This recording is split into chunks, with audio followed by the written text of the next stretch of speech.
দর্শক বন্ধু, আমরা তো সবাই কম বেশি বাজার যাই, তাই না? আজ আমি আপনাদের সামনে একটি বাজারের তথ্য তুলে ধরতে চাইছি। তথ্যটি ভালো করে দেখে নিন। এখানে দেখুন 1000 টাকার গরমিল। 1000 টাকার গরমিল কোথায় হলো, কিভাবে হলো, ভালো করে জেনে নিন। ধরুন আপনাকে বাড়িতে 1000 টাকা দিয়েছে। এই 1000 টাকা নিয়ে আপনি বাজারে গেলেন। প্রথমে কি কিনলেন? আপনি চাল কিনলেন। কত টাকা? আপনি 400 টাকার চাল কিনলেন। আর আপনার হাতে কত থাকলো? 600 টাকা। এবারে আপনি কি করলেন? চালের পর আপনি কি কিনলেন? তেল কিনলেন।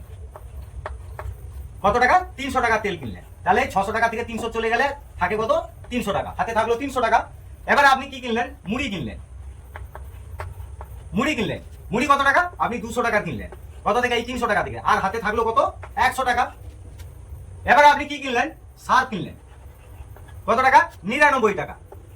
আর হাতে থাকলো কত টাকা? 1 টাকা। এবারে আপনি এই 1 টাকা ফেরত না নিয়ে চকলেট কিনে নিলেন।